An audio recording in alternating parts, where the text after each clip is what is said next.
Richard, Derek, you guys still on? I am, yes. Yes. Okay, ready to rock and roll. We get this meeting called to order on this July 16th, 2024. And we'll begin with our first item of business. Oh, and by the way, for you folks that are in here, there is the final budget presentation and capital improvement plan copies in the back there if anyone needs any. So we'll begin with our first item of business, call to the public. I have asked Supervisor Campbell to lead us in the pledge. Yes. Please join in the pledge. I pledge allegiance to the flag of the United States of America and to the republic for which it stands, one nation, under God, indivisible, with liberty and justice for all. Thank you. And I would like to mention that Chairman Lunt is not here today. He's on, and so is Derek Rapier. They're out of the area, so we will move into our next item of business, call to the public. You want to address? Go ahead, Daniel.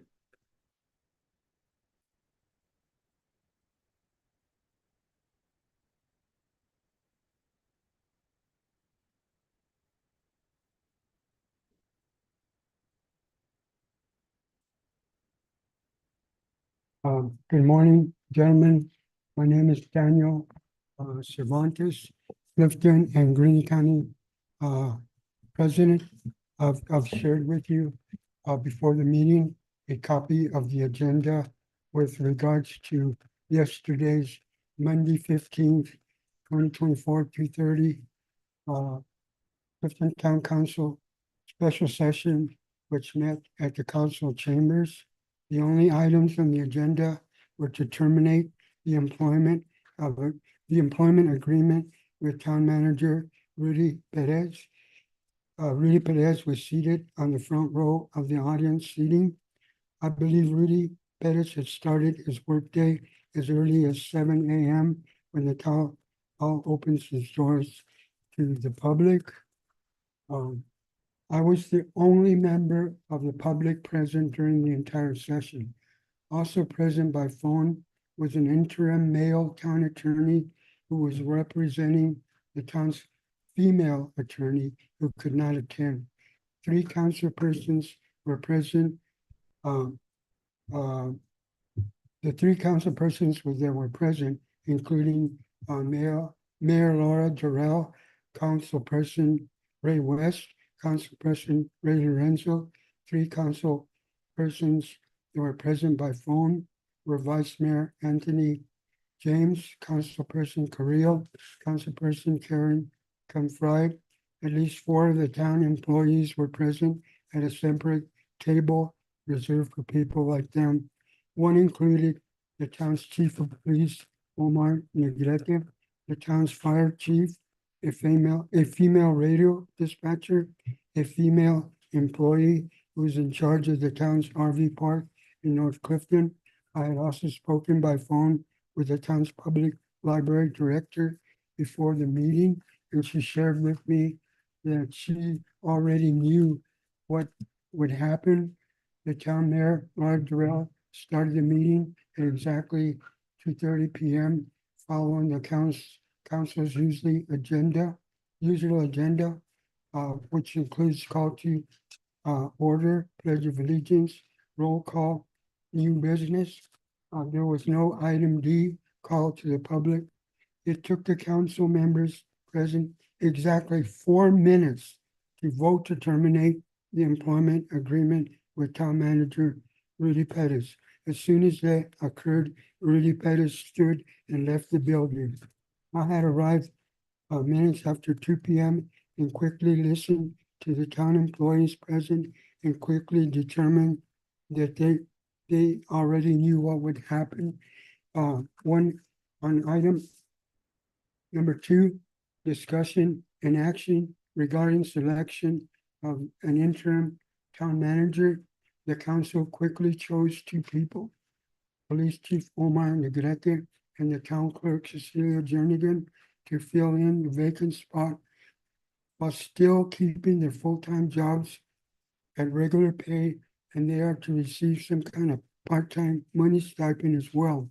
Under item 3, discussion for action regarding recruitment process for a new town manager, a committee of at least 3 council persons will meet for at least a month to choose the path they will take. The council special session started at exactly 2:30 p.m. and they adjourned at exactly 2:45 p.m. It took only 15 minutes.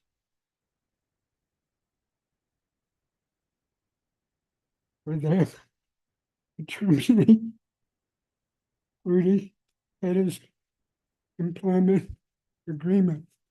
And from what I observed and heard, ample discussion either by phone or email communication occurred during early morning hours, and I did not like what I observed or heard during the council's special session.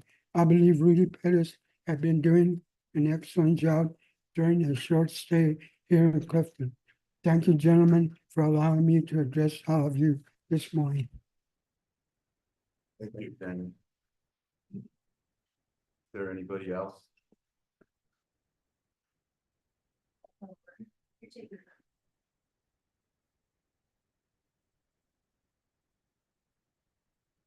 Good morning, Erin Miller from the Recorder's Office. I just wanted to update and make sure that the whole county knows that on the July 19th would be the last day to request a ballot by mail. Also, we want to make sure that people that are party not designated, other or independent, are aware that they are allowed to vote in the primary. They just have to choose either Republican or a Democratic ballot. So to call our offices. Thank you, guys. Thank you. Is there anyone else? Hearing none, we'll go to our next item of business, Public Health Service District. Board of Supervisors will convene. The Board of Directors of the Greene County Public Health Service District reconvene as the Board of Supervisors. Following consideration of this following item, consent agenda.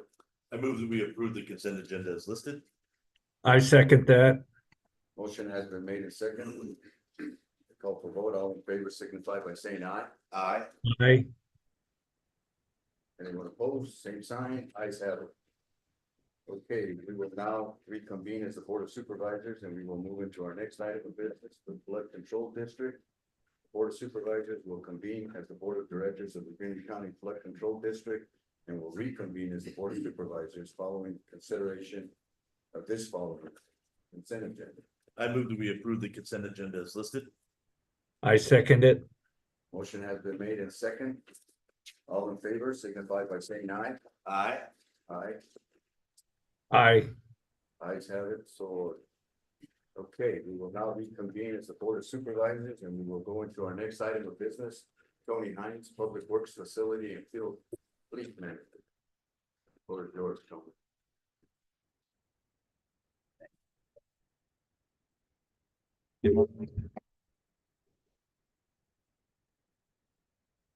Good morning, Tony Hines, Fleet Manager.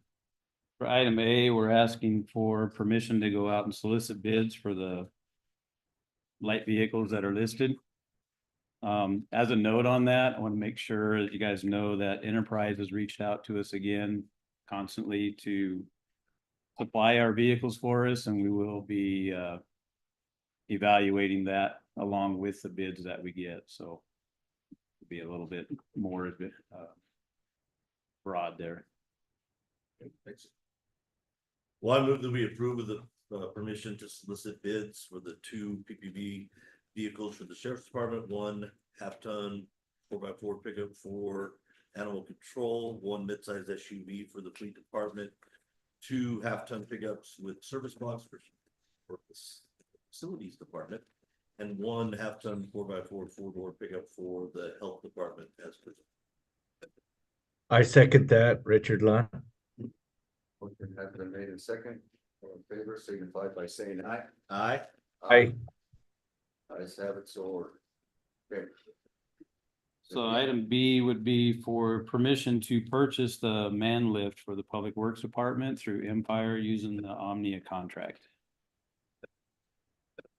And that would be in the amount of $125,870.12. Anybody have any questions? I have a question. Go ahead. So this is a purchase of a new piece of equipment. We're not replacing one. Correct. We didn't have one before. We didn't know. We had to rent them each time we needed them. And I know this is on the contract with Empire that we Right. like, and we like to get them on the schedule so that they do the maintenance, so that if we ever do need to, trade it in, then we get a very good trade in amount, so. Correct. Anyone else? Richard, do you have any questions or concerns? No, I think it's a good deal. Entertain for motion. Well, I move that we approve the purchase of one man lift for the Public Works Department from Empire Machinery using the Omnia contract in the amount not to exceed $125,870.12. Correct. And I will second that, Richard Lund. Motion has been made in second. All in favor, signify by saying aye. Aye. Aye. Ayes have it, so ordered. Item C. So item C is permission to purchase a sweeper for the roads department through the same Empire and Omnia contract. This would be a addition to the roads. We have one sweeper now. The trade-in value wasn't all that great on that one because we've had it for so long. So it would be to our advantage to have two, one sweeper on each side of the county. So that's why we're gonna just purchase one in the amount of $90,843.16. Yeah, I know, I noticed that the trade-in was 12,000, and it's like, if it's still working, then I think Still, use still that one working. when you're doing chip seal or something to get it all dirty. Keep the exactly. new ones clean. Do you have any comments or concerns, Richard? No, I think it's a good idea myself. Okay, I entertain for motion. Well, I move that we approve of the purchase of one sweeper for the roads department from Empire Machinery using the Omnia contract in the amount not to exceed $90,843.16 as presented. I second that, Richard Lund. Motion has been made in second. All in favor, signify by saying aye. Aye. Aye. Ayes have it, so ordered. Item D.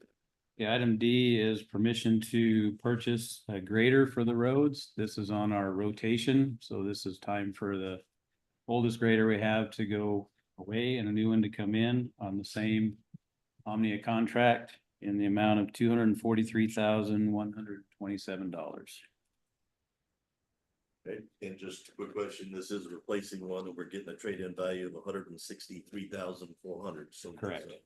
An example of how we can get the large trade-in value going Right. through Empire. All right, well, I move that we approve of the purchase of one grader for the roads department from Empire Machinery using the Omnia contract in the amount not to exceed $243,127.00. I second that motion, Richard Lund. Motion has been made in second. All in favor, signify by saying aye. Aye. Ayes have it, so ordered. Thank you. Thank you, Tony. Thank you, Tony. Okay, we'll move into our next item of business, item number 5, Judge Jeremy Ford, Superior Court Judge. Floor is yours. Thank you. I can see you back there. Welcome. How are you doing? I ran in at the last minute. I'm running hearings this morning. Tuesday's kind of our busy day, so I'm bouncing between, but I appreciate the time on the agenda. And I have not been here since the room got nicened up. That looks very nice. So last year, about a year ago, I was here presenting on a raise for the probation department. Sure, everyone here is well aware of how it operates. Our probation department's interesting. It's a hybrid of some county employee and pay, not a whole lot, actually, less in our probation department than I think any probation department in the state. And then a lot of employees who are funded entirely by the state, including all of our probation officers are 100% state funded. There is a awkward at best system to which probation officers have gotten raises over the years. And it's a system that became imperiled a couple of years by some legislation. So just for a review of what happens, generally speaking, over the last couple of decades, probation would get a raise by the county funding a raise. And for that fiscal year, the county would pay the amount of the raise. So the county this year suggested a 5% raise for county employees. That would be about $38,000 in funding to probation to fund a raise. At the end of that fiscal year, the state through AOC has come back in and backfilled for the next year that amount. So they essentially absorb it into their budget. They never pay the county back or the raise. They simply absorb it in their budget and go forward. That was the case for many, many years. Then some legislation was introduced that told the counties essentially don't do that anymore. The state will handle the raises. And for 1 year, the state gave probation a raise. And they told the counties, if you do any raise on top of that, you're responsible for that going forward in perpetuity. And that's how the system was changed. That didn't work out very well for whatever reason. A year later, they undid that system. Reverting us back to the previous system, hypothetically, I think a lot of counties became very, very nervous with that maneuver the state did and wasn't sure if funding probation raises in the future was a good idea. And I understand the trepidation. I think it created risk for the county in funding probation raises. So a year ago, we came and asked the county to fund the raise for probation and match what the county employees got. That allowed us to give probation raise, and the Board of Supervisors very generously took the risk and did that. We told the Board of Supervisors we were not going to come back this year unless it got absorbed into AOC's budget, and we weren't going to ask again. Unfortunately, it's put us a little late in the game. I realize how far we are into the budget season. I asked the county manager if he could set aside money to make it possible for us to fund that, or at least he offered to, and generously he did that and create some budget capacity, but we waited and it took a very long time. In fact, the legislature did not fund AOC to the extent AOC needed to absorb the raises last year, but then the governor stepped in with additional funding and did fund AOC to the full amount AOC requested. So AOC's received its full funding and AOC is funded for this next year. As a result, our raises are funded from last year. So with that last minute maneuver by the governor, it put us in a position to come back and ask the Board of Supervisors again to fund a raise for probation. We were fully prepared to actually not ask this year because we weren't sure. It appeared for a moment that that was not likely to happen. I don't want to make any guarantees beyond what I can. The probation funding situation in the state is still a bit of a mess. It hasn't been figured out. It was figured out with ARPA funds from the governor. It's put AOC in a good position for the next couple fiscal years, which hopefully will bridge the gap that we were so worried about with the legislature being down on funds for a couple fiscal years to spend. And we think it'll get us back on solid footing. There seems to be a long-term appetite, at least from the governor and many in the legislature, to try to fix this problem. I'll give credit to the Greenlee County Board of Supervisors, especially our chairman. I don't think anyone worked harder on this issue this year than Richard Lunt. He went to the legislature many times on this issue, trying to work the fixes. And the general message is, with no money in the budget, not an appetite for a long-term fix. So I think it's on the radar. I think the fix is coming. The issue is, in the meantime, if probation doesn't get raises funded, those are just funds we lost forever. So the gamble the board took last year brought us in about $28,000 in funding that now we get to keep because it's been absorbed into the next year's budget. And going forward, we have that. If we didn't have it, we just wouldn't have it. And there's no making it up with these things. If you don't do it, AOC is not going to say, well, do 2 or do 3 times as much the next year. It's simply gone. Prior to last year, we had lost a probation officer, citing pay and other things for leaving. I'm very happy to report in the last year we've held on to our probation officers. We've added one, and we have, in my opinion, Greenlee County, some of the very best probation officers we have. That's why it creates a certain amount of panic in me when the legislature puts us through these paces and won't create stable waters for us, because if we had a terrible probation department, I'd say, well, we'll just replace them. And if people come and go, but we don't. We have really genuinely good people, from our chief, Irvin Talley, who's here, to his number 2, Casey Wolf. I'm impressed with especially how much they contribute into our community. They do a lot outside of just their probation job. So we have an interest in keeping them on board here. I can't guarantee in the future that something won't go terribly wrong with these funding issues, because we're reliant on AOC to fund probation year over year. We're reliant on the legislature to fund AOC. They give AOC the money, AOC gives us the money. That's the system as it works. But we've done everything we can to keep things inexpensive and just try to stay flexible. We have a position we've left vacant intentionally for the last couple of years to try to give ourselves some fiscal elbow room. So when AOC says we need money back from Greenlee County probation, rather than coming to the board, we're offering our budget capacity that we've kept through a vacant position. So we know that there's potentially hard fiscal times. We're doing what we can to try to manage our own budget and manage our way through it. But this is a step we can't make on our own if the board doesn't approve a raise. Probation simply doesn't get a raise. So we're asking that they be included with the other county employees this year. And I have had a conversation with Dave Byers, the head of AOC, and he seems optimistic that that will once again be absorbed into next year's budget. But as we tried last year to get hard guarantees from AOC, we learned that those will never come. And we gave it all our effort we could, and all they'll ever give us is soft promises.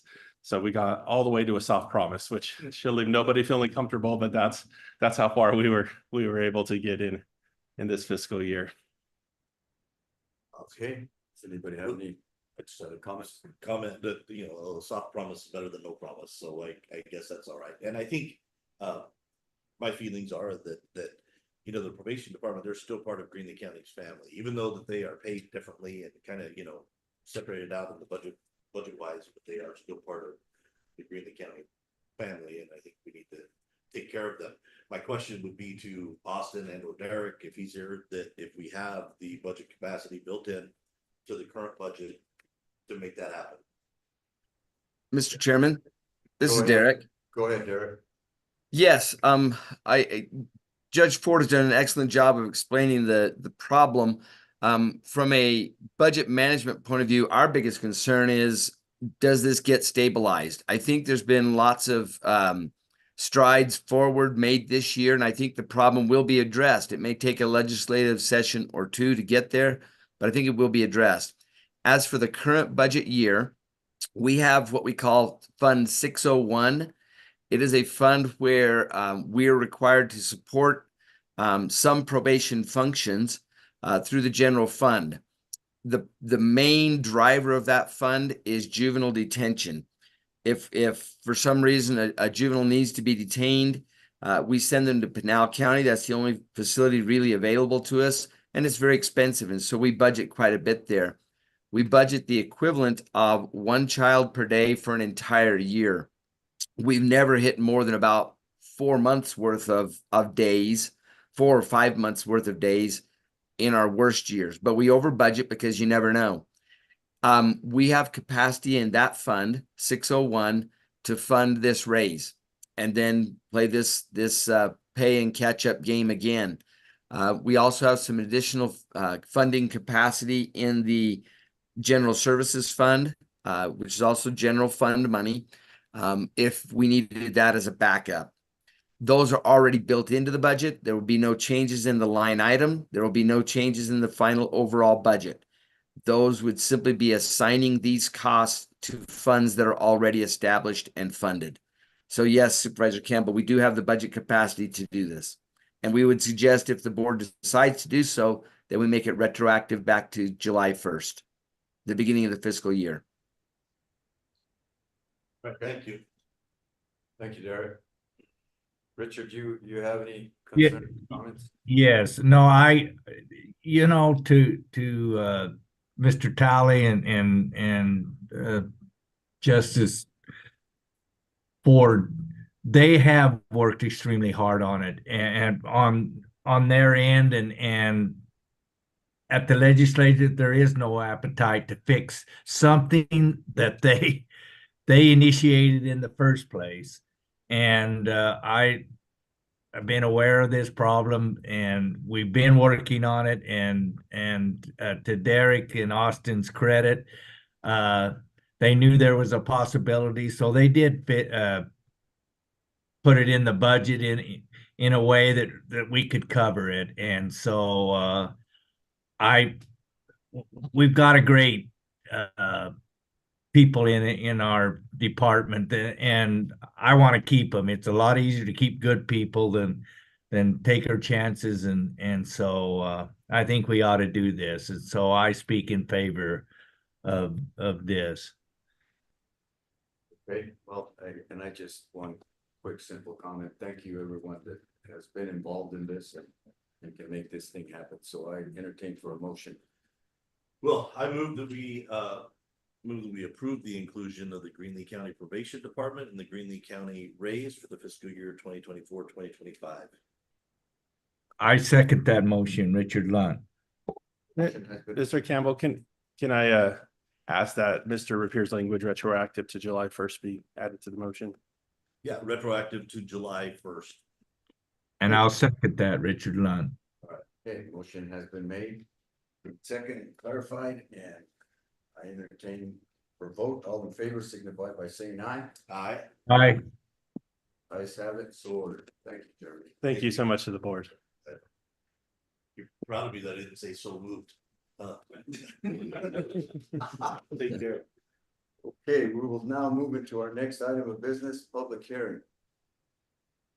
I entertain for motion to go into public hearing. I move that we adjourn into public hearing to discuss the adoption or discuss the 2024-25 final budget. And I will second that, Richard Lunt. Motion has been made and second. All in favor signify by saying aye. Aye. Let's have it. We are now in public hearing. Is there anyone that would like to address?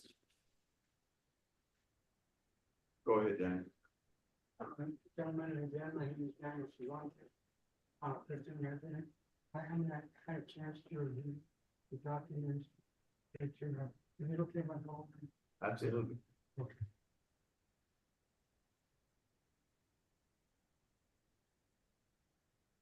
I think everyone was here when I mentioned that all the final documents are over there on that counter there. And if anybody needs a copy, here. That's what we're talking about. That's it. Yes. I don't know that we'll wait for you to read it. They're starting out, Dan. I think, in seeing the 30 sessions regarding the budget, you mentioned that the board of supervisors sometimes make donations to local charities. Yeah. And one of them that was mentioned was the Meals on Wheels program, which here locally has got anywhere from 38, 40 clients. And then, there's about 5 to 20 seniors that go what they call congregating. They actually go to the senior center and they're provided with the same meals as the Meals on Wheels program.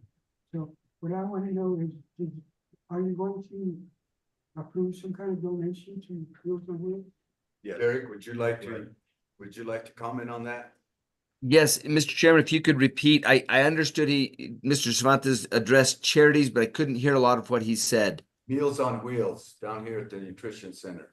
Yes. So yes, in fact, at the board's direction, the budget was built with our regular community support donations built into it to those charities that support our local citizens, particularly our most vulnerable, our seniors and some disabled.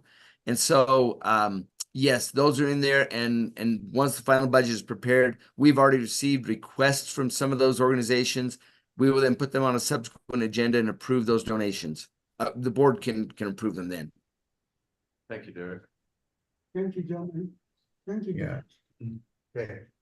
Anyone Mr. else? Chairman, this is Richard Lunt. It's always been the board's philosophy that we take care of especially two groups, the very young who can't help themselves and the very old. And that's always been the philosophy of this board, and this board has tried very diligently to take care of those two groups. So thank you for allowing me to comment, Mr. Chairman. Okay, anybody else? Hearing none, we will adjourn from public hearing. Okay, we will move into our next item of business. Discussion and action regarding the adoption of the fiscal year 2024-2025 Greeley County final budget, including the tax rates, Greeley County and the budgets and tax rates for the Public Health Service District, the Flood Control District, the adoption of the resolution of the final Greeley County budget, adoption of the capital improvement plan, the fund balance policy, and the public safety personnel retirement system pension funding policy for fiscal year 2024 to 2025 pursuant to ARF 41-17105. Anyone have? Any concerns, questions? Ron, or Richard? No, this is the same, budget that we approved, the tentative budget, there was no changes, so we are, I'm good with that. I know that there's normal language. What page, Austin? You have any comments, Richard? No, I echo Ron's comments. It's the same tentative budget we approved, and I don't have a big sheet with all the things that need to go in the motion, so hopefully Ron will make a motion and Yes, got it.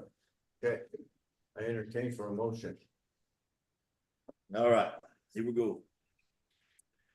All right, I move to set the fiscal year 2024-2025 primary property tax rate for Greenlee County at 0.8036 per 100 of assessed value.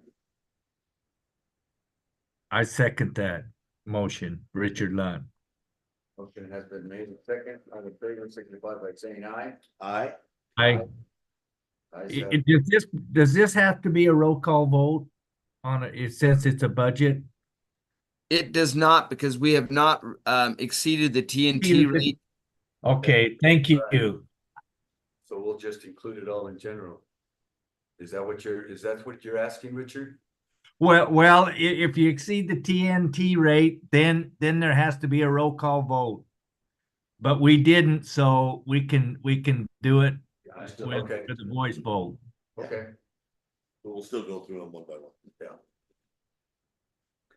Did we already vote on? All right, good.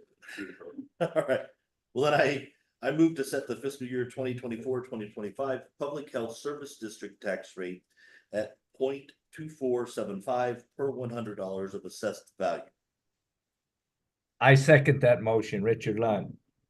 Motion has been made and second, all in favor, signify by saying aye. Aye. Aye. Aye. Continue, Ron. I move to set the fiscal year 2024-2025 flood control district tax rate at 0.1948 per $100 of assessed value. Richard Lund, I second that motion. Motion has been made and second, all in favor, signify by saying aye. Aye. Aye. All right. Richard, did you? Yes. I'm Okay. sorry. Ayes have it. All right, well, pursuant to ARS 42-17105, I move to adopt the fiscal year 2024-2025 Greenlee County budget as follows. To adopt the general fund budget in the amount of $20,978,466 and the total budget in the amount of $37,421,354. This includes the flood control budget in the amount of $600,781 and the public health service district budget in the amount of $2,883,530. This motion includes the passage of the resolution for the adoption of the final budget for the fiscal year 2025, the passage of the resolution of the Board of Directors of the Greenlee County Public Health Service District regarding the fiscal year 2025 tax levy and rate, the adoption of the fiscal year 2025 capital improvement plan, the fund balance policy, and the public safety personnel retirement system pension funding policy. And I, Richard Lund, second that motion. Motion has been made and second, all in favor, signify by saying aye. Aye. Aye. Ayes have Mr. it. Chairman. Richard Lund, I personally want to thank Derek and Austin and all staff, Renee, all the staff and the department heads and the other elected officials for their work and their contributions to this budget. I appreciate all the effort that went into it, and so I would just want to thank everyone involved. Thank you. Sure. Okay. Did take a vote. didn't Yeah, we? Yeah. I said. we're all good. Okay, we will move into our next item of business. Derek and Pierre. Thank you. I don't really have any new items. We've adopted our budget, of course. We did our best to anticipate the state budget that would be shifted onto us. We've accounted for that and included that in our budget. Right now is everyone's focused on their own election efforts in their own districts. Some are very hotly contested, and it'll come down to probably about 5 districts that are considered swing districts that will likely determine the makeup of next year's legislature. There are several key figures that are either retiring or trying to change houses. Some are running for U.S. Congress, and that will likely change the mix. But we'll know a lot more after July 30th, the primary. And then, of course, we will wait for the general election to see what the legislature looks like come January. That's really where everyone's attention is drawn right now. We continue to receive direction from County Supervisors Association about how the legislation passed this year will affect county government. And then, of course, in October, the county supervisors convene to develop their legislative agenda for the following fiscal year. Greeley County has not put forward any policy positions, and it doesn't appear that we need to at this point. So we will monitor those ideas coming from other counties, and I will be prepared to brief you as those come forward. But that's my report on the legislative affairs and state budget issues. Thank you, Derek. Are we gonna go through the calendar? Does anybody have anything on the calendar, looking at the calendar that you might want to add, or Richard or Ron? Not at this time. Not at this time. Thank you, Mr. Chairman. Okay, so then we'll call this item over and done, and we'll move into our next item of business, consent agenda. I move that we approve the consent agenda as listed. I, Richard Lunt, would second that motion. Motion has been made a second. All in favor signify by saying aye. Aye. Aye. Nice have it, so ordered. Okay, we will now move into our next item of business, supervisor reports. Anyone have anything? Just real quick, last Saturday, the 13th, the Greeley County Chamber of Commerce had a meet the candidates night down in Clifton at the social club. It seemed to be very well attended. There was a whole lot of those that are participating in the upcoming elections. Lots of good questions and conversations. I just wanted to congratulate them. I think they had a really good event. It was well attended and organized and anyway, I thought it was just a really good event, and I wanted to just thank them for putting that together. That's all that I have. Thank you, Ron. How about you, Richard? I have nothing at this time. Thank you. I have nothing. So with that said, I think I have set a record. This meeting is adjourned. Thank you, gentlemen. 40 minutes. Look for a light there. Yeah, I know. It's a shame. I can still hear you. You did such a great job, David. We didn't have your picture on this sheet here, Richard. No. I don't know, but guys, that backdrop behind you looks fantastic. Even better Thank in a you. Zoom meeting. Thank you. He's over there in that camp. Thanks, Derek. Gosh, Derek took off. Good to see you all. Hello, Nancy All right. Jean. Take care. All right. Safe travel. Take care.